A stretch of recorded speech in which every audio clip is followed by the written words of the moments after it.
오늘 우리가 함께 떠나볼 이야기는요, 한 폭의 그림, 그리고 그 안에 담긴 한 왕자의 꿈에 대한 겁니다. 이건 그냥 미술 작품 해설이 아니에요. 한 시대가 저물기 바로 직전, 붓으로 자신의 꿈을 어떻게든 붙잡으려 했던 한 남자의 이야기. 그 속으로 한번 들어가 보시죠. 네, 바로 이 문장. 이게 오늘 이야기의 모든 걸 담고 있다고 해도 과언이 아니에요. 그러니까 왕자라는 그 화려한 신분을 넘어서 오롯이 자기 자신의 세계를 지키려 했던 한 예술가에 대한 이야기인 거죠. 자, 그럼 이야기의 첫 장을 한번 열어볼까요? 도대체 우리의 주인공, 어떤 인물이었을까요? 이야기의 주인공은 바로 우리가 잘 아는 세종대왕의 셋째 아들 안평대군입니다. 사실 태어날 때부터 왕위와는 좋은 거리가 있었지만 그 품격만큼은 누구에게도 뒤지지 않는 그런 왕자였죠. 근데요, 이 안평대군의 마음은 권력을 향해 있지 않았어요. 그 치열한 정치판보다는 시와 글, 그리고 그림이 있는 그 고요한 세계에 훨씬 더 깊이 빠져 있었거든요. 뭐랄까, 그의 정체성은 왕자이기 이전에 그냥 예술가였던 거예요.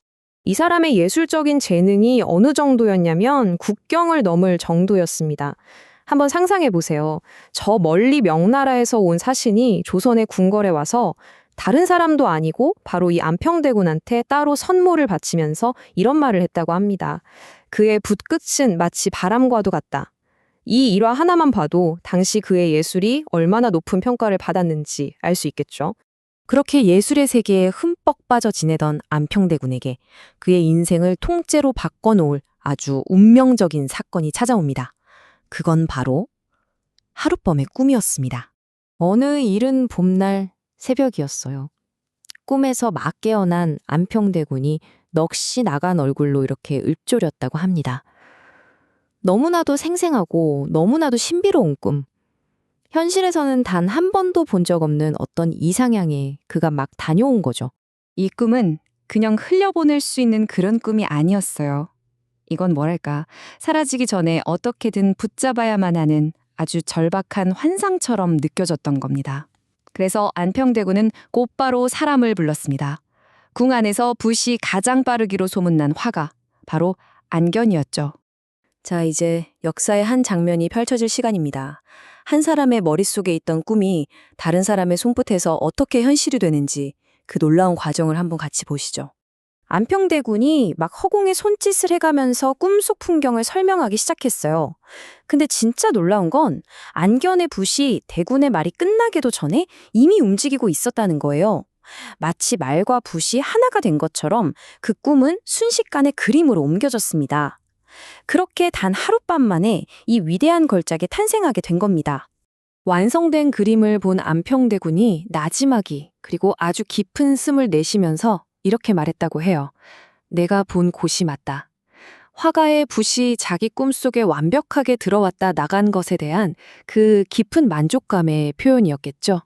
이렇게 태어난 몽유도원도는 안평대군에게 그냥 그림 한 점이 아니었어요. 권력을 둘러싼 다툼, 형제들 사이의 그 팽팽한 긴장감 속에서 예술이야말로 현실의 폭력성을 넘어설 수 있는 유일한 피난처였을 겁니다. 이 그림은 그가 마음속으로 그토록 그리던 이상향, 바로 그거였던 거죠. 하지만 원래 꿈이 깊어질수록 현실의 그림자는 더 짙게 드리워지는 법이잖아요. 안평대군이 이렇게 꿈의 세계에 머무는 동안 궁궐의 공기는 점점 더 차갑게 식어가고 있었습니다. 지금 보시는 이 화면이 당시 상황을 정말 극명하게 보여줘요. 왼쪽에는 붓을 들고 이상향을 꿈꾸는 몽상가 안평대군이 있습니다. 그리고 오른쪽엔 칼을 들고 아주 냉혹한 야망을 키우고 있는 현실주의자 그의 형 수양대군이 있죠. 두 사람의 길은 이미 이렇게 완전히 다른 방향으로 갈라지고 있었던 겁니다. 안평대군도 이 변화를 어렴풋이 느끼고 있었던 것 같아요. 전해지는 이야기에 따르면 그가 자신의 그림 앞에서 이런 혼잣말을 했다고 합니다. 자신의 이상향이, 자신의 꿈이 곧 다른 어떤 힘에 의해 짓밟힐 거라는 걸 예감했던 걸까요? 그리고 그 슬픈 예감은 안타깝게도 현실이 되고 맙니다. 이제 그의 꿈과 삶이 어떻게 비극적으로 끝을 맺는지 그 마지막 장으로 한번 넘어가 보겠습니다. 시간은 정말 빠르게 흘러갔습니다. 시작은 아버지인 세종대왕의 건강이 나빠지면서부터였죠.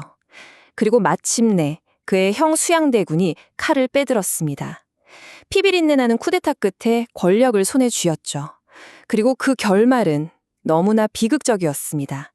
가장 강력한 경쟁자이자 친동생이었던 안평대군을 섬으로 유배 보낸 뒤 결국엔 죽음으로 내몰고 맙니다.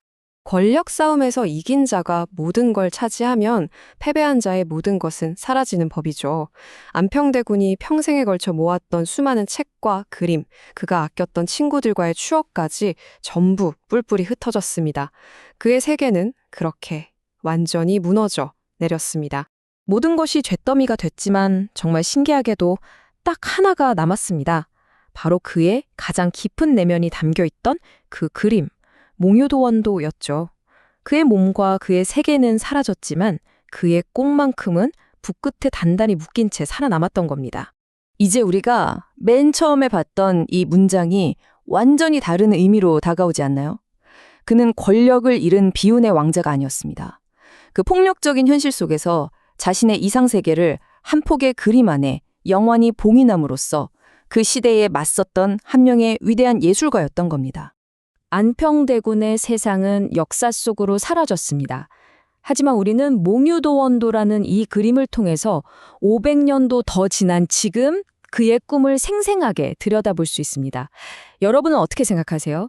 과연 예술 작품 하나가 사라져버린 한 세계의 영혼을 영원히 담아낼 수 있는 걸까요?